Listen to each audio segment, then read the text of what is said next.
Welcome to Pep Talk and Pickleball, the podcast where we explore empty nest life, health, fitness, and nutrition, all with a side of pickleball fun. I'm your host, Jill Lewis, your guide through this exciting phase of life. As a certified faster way to fat loss coach and fellow empty nester, I'm here to share insights, interview experts, and yes, sprinkle in some pickleball talk. Join me for weekly doses of motivation and laughter as we navigate health, happiness, and pickleball passion. Grab your paddle, join the conversation, and let's dive into Pep Talk and Pickleball. Hello, friends. Welcome back to Pep Talk and Pickleball. This is Jill Lewis, your host. So excited to be back in the good old US of A. I just returned from a fabulous vacation. If you're like, I thought you just got back from a vacation, you are correct. We 2 months in a row had some amazing trips, and it just happened to work out that way. That's not our normal life, put it that way. This year was just different because I had my big 50th birthday surprise trip. And then we had already planned on this Italy adventure, which included going to visit our daughter who has been studying abroad outside of Rome. So I thought I would talk to you today a little bit about that trip, how I pack for a European vacation like that, just kind of a lot of details about the trip. So I know a lot of people really struggle thinking about like, how do you pack for a trip like that? And maybe you see online people talking about they do carry on only. And I can just tell you, I'm not that gal. We were gone for, I think 12 days total, if you count the flights and everything. And I just can't put 12 days worth of my clothing into a carry-on situation. So I had a huge suitcase, and it weighed just under 50 pounds both times. I was very lucky that I was able to do that.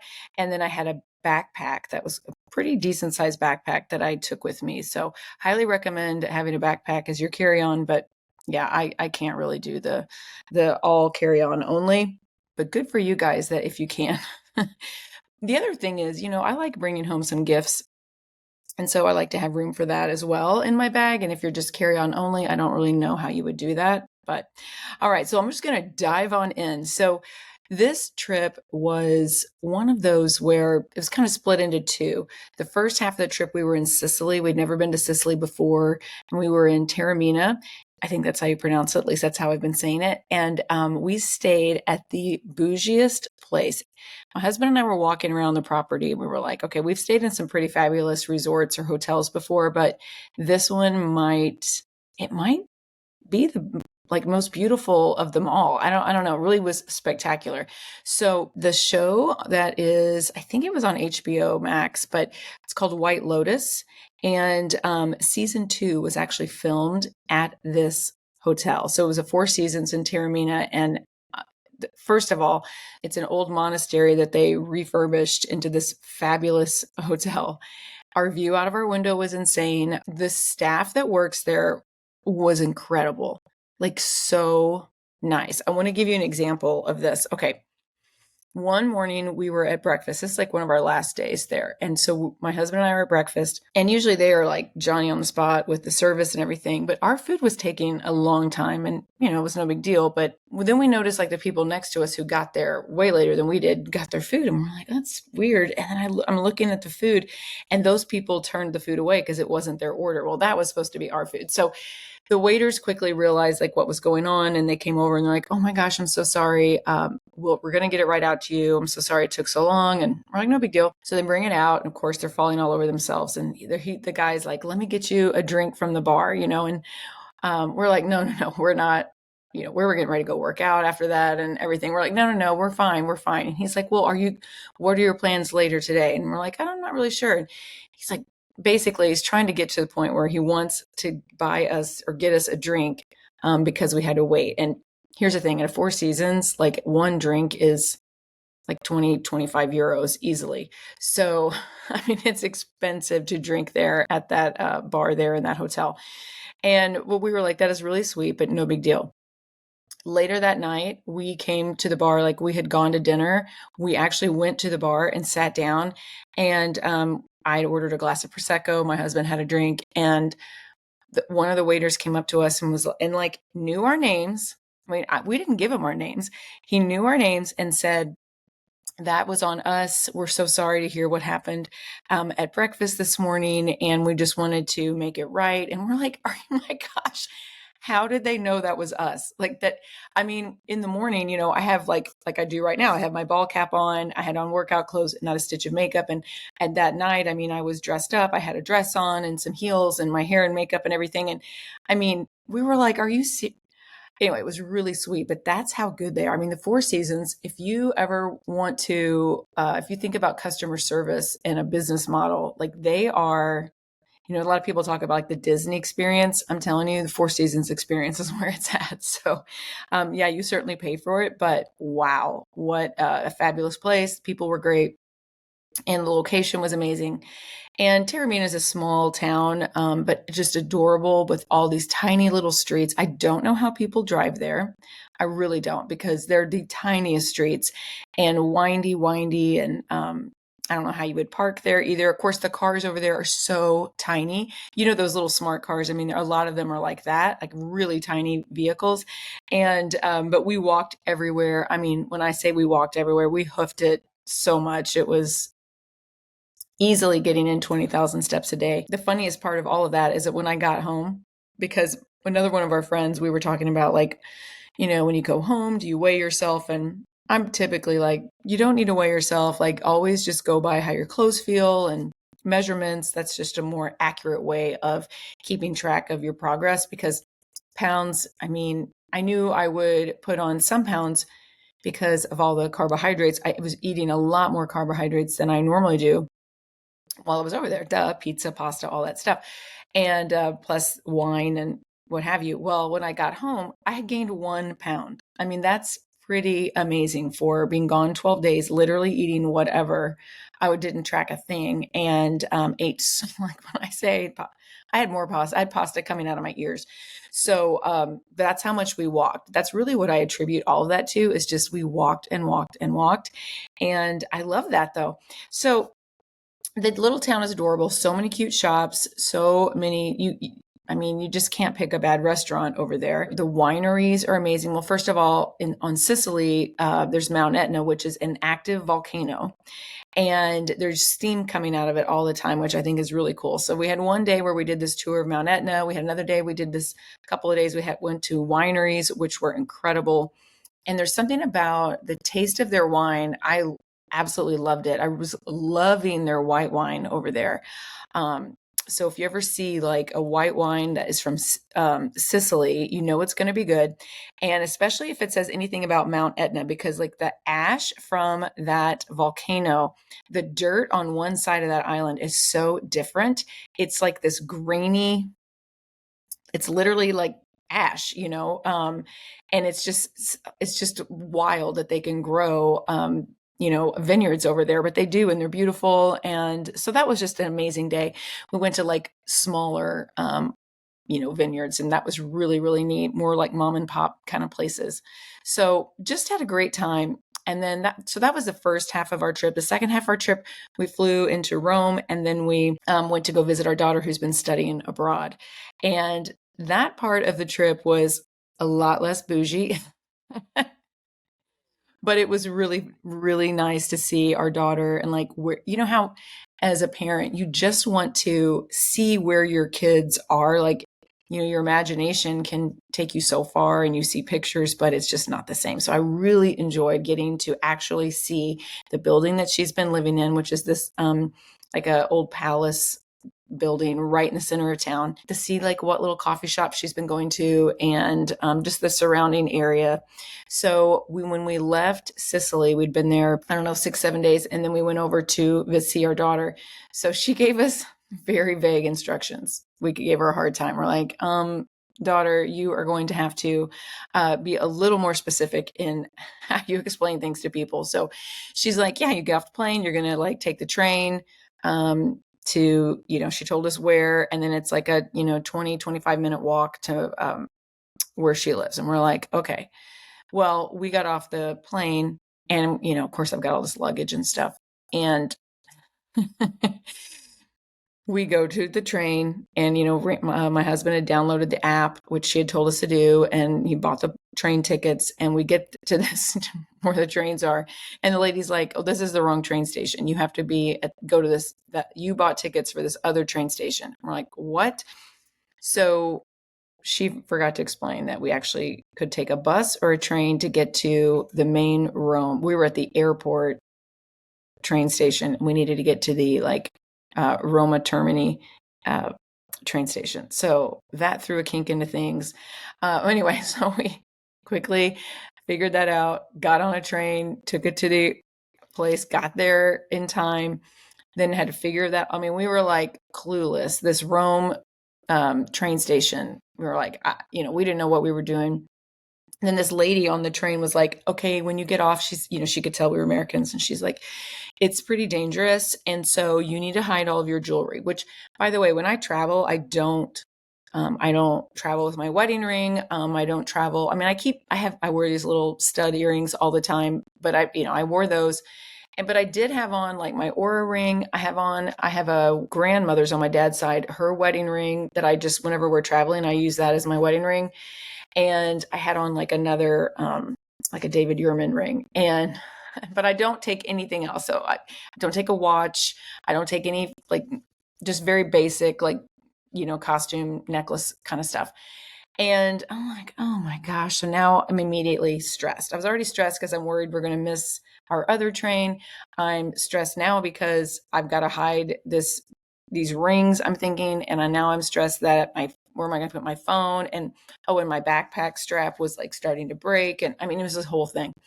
So we get off and we're like messaging Ava. And anyway, long story short, and we were starving and we were so thirsty. We hadn't had anything to eat or drink yet that day. So by this point, it's like 1:30, 2 o'clock in the afternoon. So we got a sandwich that was very, very average. Probably the worst thing I ate the whole time. Wasn't terrible, but it just, wasn't great. And then we got on the train and we were like, oh, thank goodness. So it's about a 45-minute train ride. We get to the stop that we needed to get off. And she had said, it's a 25-minute walk and it's a lot of cobblestones. And we were like, you know what? We can handle it. We're very active people. So we get on, we start this walk, and immediately it's like 50 steps that you got to walk up. And I'm like, I turned to my husband. I'm like, there's no way I'm lugging this suitcase up these stairs. Like, we're going to have to go around. So we walk around. I'm telling you, it is uphill, not to be dramatic. It was uphill the entire way. So we're both dragging these 50-pound suitcases. We both have on backpacks, which mine was so heavy. It's like literally felt like I was just put like bricks in the back of it or something. And I mean, we are sweating and just complaining, especially me, the entire way. We had to take like 3 breaks on the way. And when I say, like, she wasn't lying when she said cobblestone,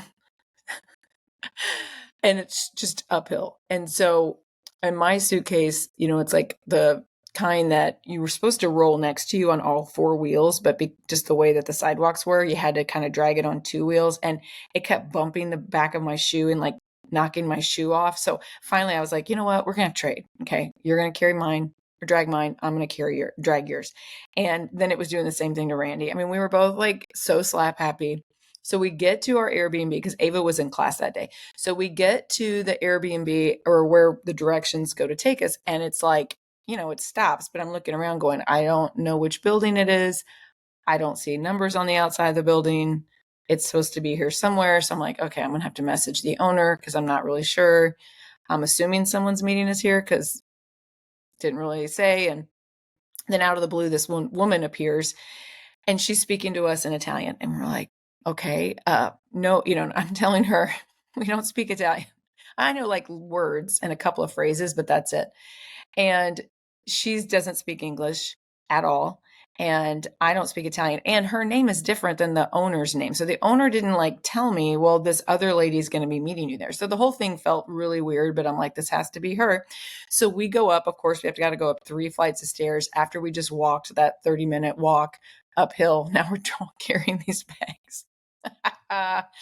It was hilarious. So by the time we get up there, and then she's just talking a mile a minute in Italian, explaining everything about this little apartment that we were staying in.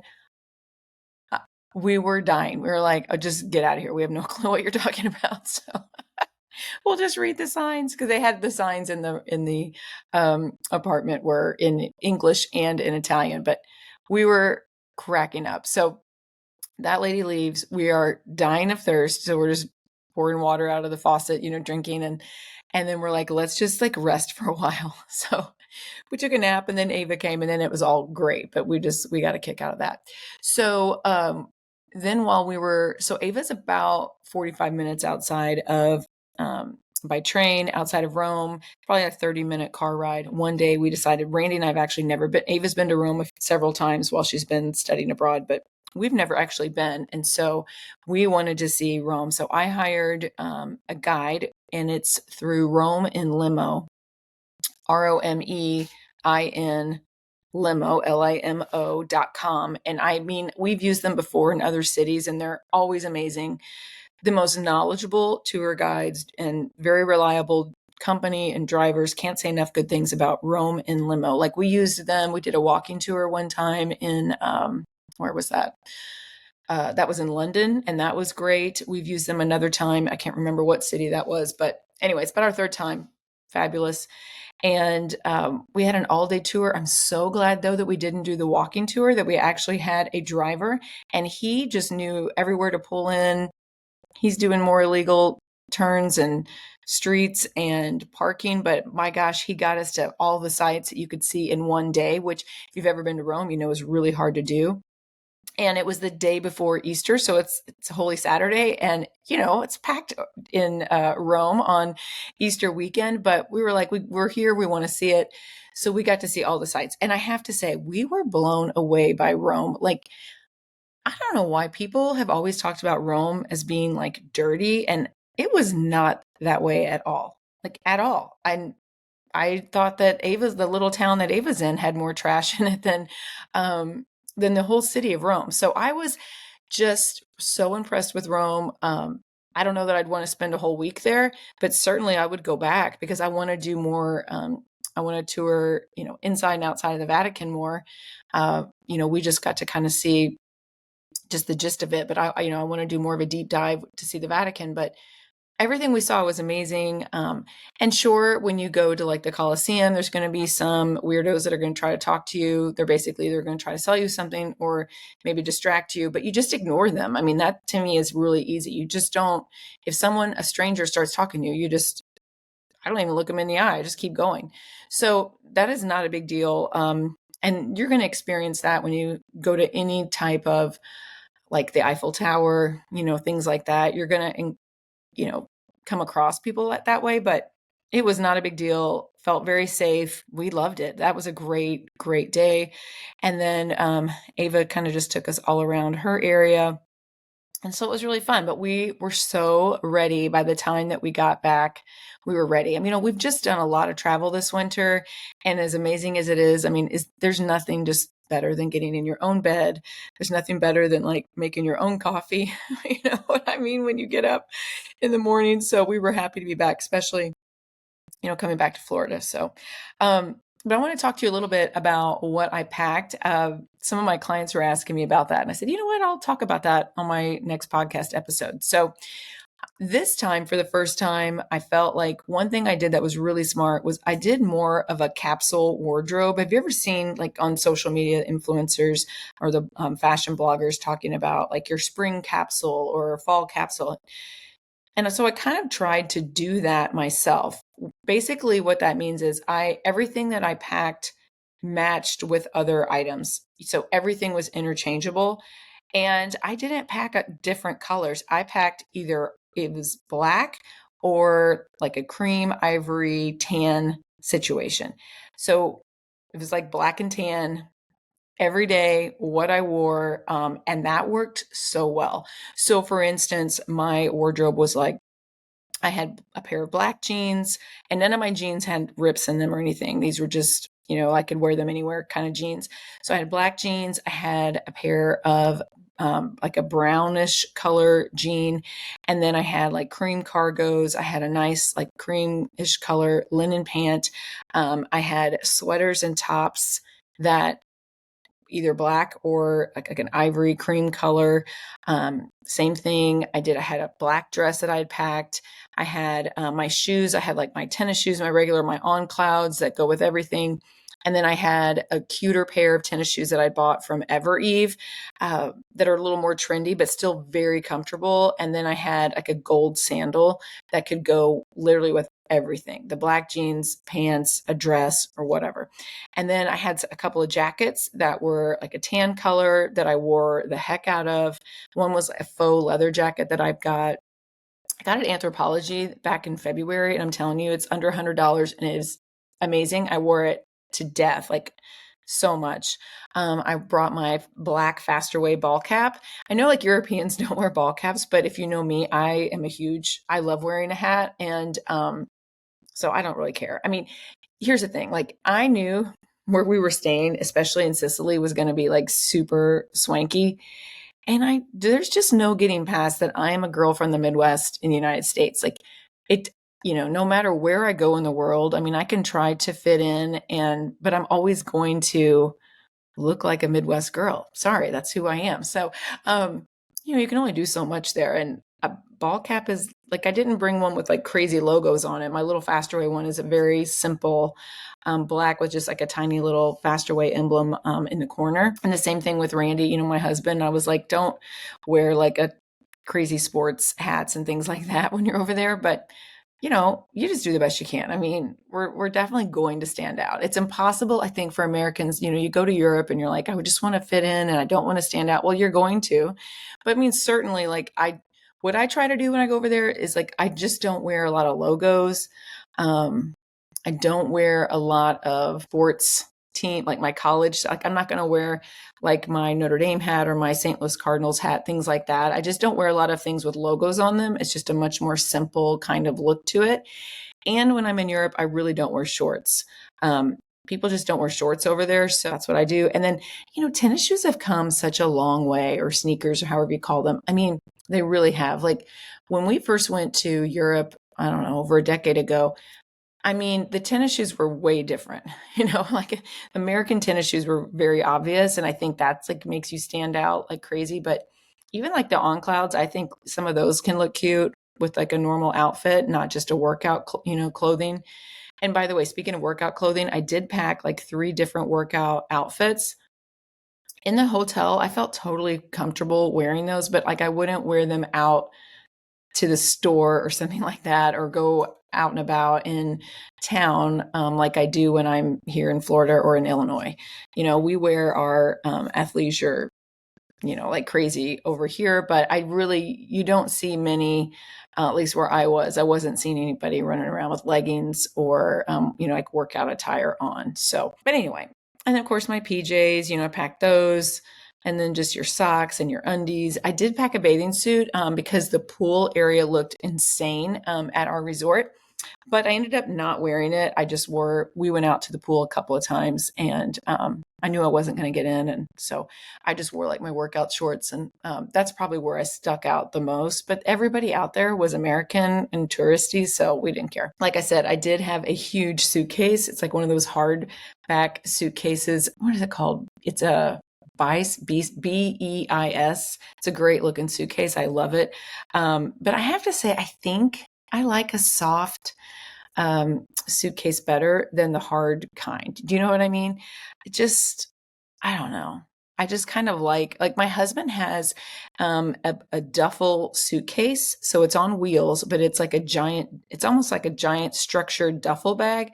I think I just like that way better than the one that I have. So anyway, the one I have looks really cute, but that's just kind of what I'm thinking. So, all right, what else was I going to tell you about? Oh, so when we were in Arica, which is where my daughter has been studying abroad, and it was Easter Sunday. So, we'd gone to Rome on Holy Saturday, and then Easter Sunday we get up and we wanted to go to Mass. And of course, in Arica, where she lives, nobody speaks English. So in Sicily, the places that we went were very touristy. And so everyone's working in the, tourist industry. They all speak English very well. We had no issue. The people in the hotel were fantastic with English. most of the restaurants we went to did pretty well. Even when we were going to like the wineries, they did pretty well. But when you're in Rome, they also, most people speak English. However, in this little town, not so much. So that was hilarious. Trying to try to order food there was much more difficult. Ordering coffee is easy anywhere because you're just like cappuccino, per favore, and they know what you want. But in Arica, ordering dinner, holy cow, that is an experience. I mean, I've never Googled so fast in my life. I'm just like texting like on my phone, trying to translate the menu. And then of course, Ava's like, well, if you just click this button, it'll translate it all for you. I'm like, oh, okay.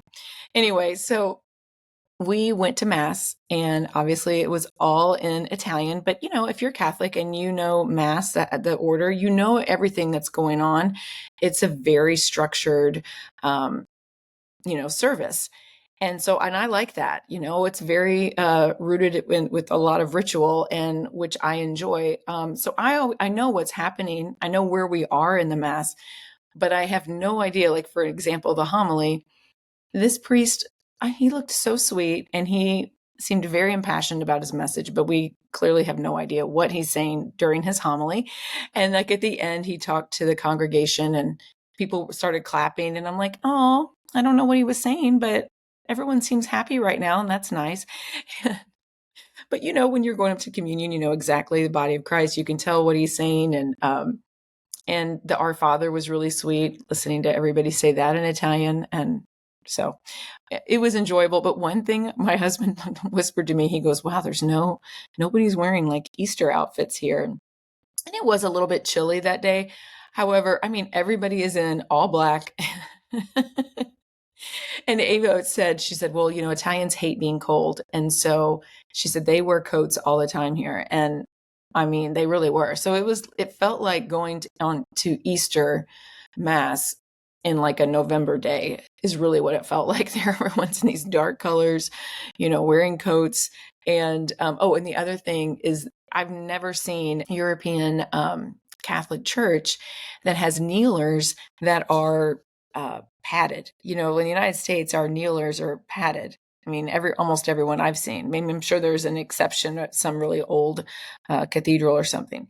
But wow, that is like you're just kneeling on a piece of wood, At least I got a kick out of it. I thought it was a really sweet service. And then we went across the street and had a nice Easter lunch, which is so different because, they give you, it was a set menu that day since it was a holiday.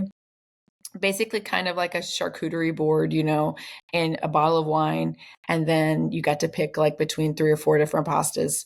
And so we got carbonara because that's kind of like like the eggs and bacon. If you're going to have pasta, it's basically like eggs and bacon and pasta. So that's what we had. That it was really yummy. It was just a very different, type of Easter for sure. But yeah, there were no like little kids there with cute little spring dresses on and, little hats and whatever. It was very different, but it's, it's all good. It's all good. Oh, and so one other thing though, before I forget, when we were in Sicily, I actually have a nephew that is stationed with the Navy. So with the United States, Navy, and he's stationed in Sicily, and he was like just over an hour outside of where we were visiting Taormina. So that was really cool. And he is my oldest brother's, what is he? Third born. So I haven't seen him in like 5 years. So that was so cool that he drove over and was able to meet up with us and go to dinner. So that was also like an extra little fun part of our trip that we were loving. So my daughter studying abroad, the semester will be ending very soon. She's so excited to get back to the United States. She's like, I am going to be kissing the ground and like playing all of the, USA songs I could possibly think of. But she said it has been an amazing experience. She's so glad she did it. She said that it's everything you think it would be. She loved all the travel. That's probably her favorite part. She was like I said, she was in a small town. So I think it's a different experience where your children go, whether they're in a city or whether they're in a small town. And there's obviously pros and cons to both. But she just said, every day, she said it was so much more schoolwork than she anticipated. So I think all programs are going to be a little bit different. And hers was a lot of schoolwork. She had 16 hours, which is quite a bit more than I realized that she would be having over there. And basically, she's in class Monday through Thursday, like 9:30 to about 6 p.m. They are busy Monday through Thursday. So that's a lot. She's like, I've never had she's like, I can't remember the last time I had this much schooling. I guess it was probably in high school. And then, but Friday, Saturday, Sunday, then they're able to leave and go travel and do whatever. So, and then with the program, like they went to Sicily, actually went to Palermo, which I didn't get to, but they were in Sicily. She loved that. As a group, they'd gone to like the Tuscany region. Can't remember where else they went as a group, but she's been all over Italy, Florence, and like I said, Tuscany. I know they went to Bologna. She's been to Naples. She's been to Rome several times. She and a friend went to Lake Como one weekend. Gosh, where else did she go? She went to she was in Salzburg and Vienna, Austria, which she said Salzburg is gorgeous. She was able to go to Barcelona, Spain, which she absolutely adored. She went to Ireland. I think it was Cork and Dublin. And then she also was in London, England. And I think that was her favorite. She just raved about London. So absolutely loved it. But she is for sure ready to get home, packing all her stuff. I'm like, you're going to have to get a second suitcase because, she was thinking she could give us some of her stuff to take back. And we're like, I'm sorry, we do not have room. But she misses the same kind of things that like we miss. I know it's so cheesy, but the Stanley cup it's like my thing. I have it with me all the time. And this is how I drink all of my water, and I drink my water. I mean, when I'm in the States, I can easily drink 80 to 100 ounces of water a day. When I was over there, I was probably getting like 20 max. And that is very different, and that takes a while to get used to. I was also, she and I were talking about, gluten-free. She could make it, she did better. I didn't even worry about it over there. But since she was living there for so long, she was definitely trying to eat more gluten-free, but she couldn't all the time. And I do think that made her feel a little bit on the yuckier side, and the coffee situation, they have a really cute coffee shop that they loved. But for me, like, I don't know, I love my Nespresso machine that I have, and I was ready to get back to my normal coffee. I never could find iced coffee over there either, by the way. And then like the other thing was protein. You know me, I'm talking about like protein and fiber all the time. Dude, if I was tracking, I'm going to think that I maybe got 50 grams of protein a day. I'm not kidding. Maybe some days I got maybe some days I got like 75.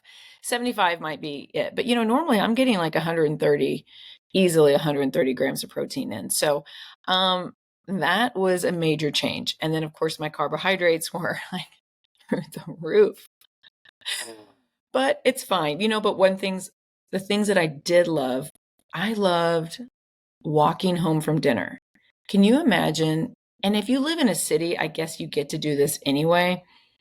But, where I live in Illinois, it's very rural. There's no way I could like walk to a restaurant and home from a restaurant. And really the same thing down here in Florida. There's only like one that I could, and that's here in our little community at our golf course. But walking home from restaurants, because then when you eat and then you allow yourself, you have that 10 to 20-minute walk home, you just feel so much better. It's so good for your like blood sugar. I mean, there's so many benefits to walking after your final meal of the day. So I loved that. I loved that all the food was just so fresh. We were even talking about their sun-dried tomatoes over there, how absolutely incredible they were. I mean, just all the ingredients are just so yummy. The wine was great. Now, I used to be a wine drinker, but I mean, I'm telling you, since like in my 40s and now I'm 50, it gives me the worst hangovers. Like, even if I have 2 glasses of wine, I just don't feel good the next day. Over there, totally different, which I find absolutely insane. but their wine did not bother me at all, and it was delicious. And I really can't say enough about how much I love their white wine, which is, if you know me personally, I used to be a red wine drinker, but kind of just have gotten out of it, I guess, because it just doesn't make me feel that great. Rome, absolutely incredible. Was so surprised. Again, how much, like, I guess, I don't know, Rome gets a bad vibe sometimes. And that just wasn't the case for us. Traveling's so fun. When you get to see other cultures, how other people live, it just gives you a real appreciation of, it gives you appreciation of the US for sure, gives you an appreciation for just all of the beauty in this world, and just to kind of get to see like how other people live. And I don't know, I just find that so, so interesting. So, well, we haven't put our suitcases away though, because this weekend we're actually going to be heading back to Illinois. And we have the big solar eclipse that's coming through the US. And so Southern Illinois is kind of the epicenter, really. Like the peak totality is going to be in my neck of the woods. So we're trying to get home before the chaos of all the traffic of all the people coming into Southern Illinois. So we're going to be driving home this weekend, and then it's like back to a reality check for Jill here. I have to so much outdoor work to do. There's no telling how many weeds I have growing in my landscaping at my house, at our lake house property. We've got people already staying. We have an Airbnb that we run back home, and I need to go check on that. And yeah, just a lot of things going on. But when I first got home, so we got home on April Fool's Day. So we got home on the 1st and got like late that night. We got in about 11 o'clock that night. Slept that night, woke up the next morning, woke up at about 7:45 and was like, I feel pretty good. So got up and I just thought, I'm going to go ahead and get my, play pickleball. Like, why not? So I felt a little, off, but not bad. Played pickleball, hit some golf balls that day. I walked the dog. I had a party to go to that night. Like, really felt good. Woke up yesterday, like, dragging tail. I mean, no energy at all. So I didn't do much yesterday. Now today I woke up and I kind of feel back to myself. So that is good. That is good because, when you have such it's about a 6-hour time change difference, that's just enough to kind of really screw things up with your body. But yeah, feeling good now. So back to the pickleball life. The golf has been kind of taking over a lot of brain space for me. I don't know. I definitely think I've got the bug. I had a lesson before I left, and I think it's like now I have a swing thought, and there's something about that challenge of, okay, I know what to do now, because before it was kind of just, I'm just trying and nothing's really working. And now that I have had this lesson, it's like, okay, I'm going to keep practicing this. And so today I'm really excited. I'm going to go get fitted for, I've been using my daughter's driver and her 3-wood and her rescue. Well, since she's coming back, obviously she's going to need she plays and she's going to need her clubs back. So I'm going to go get fitted today for those 3 clubs. So I'm really excited about that. I really want to continue playing this summer. So if you see me out and about, ask me how my golf game's going, because I need encouragement. I keep saying with golf, it's like, I'm a competitive person. I want to play and I want to play better. But in order to play better, I have to keep practicing. But I don't want to practice because I'm not very good at it. It's like making yourself do something that you're not good at is hard to do. So right now, that's what I'm doing. I'm just trying to keep going. But now that I've had this lesson, I feel like, okay, I can do this.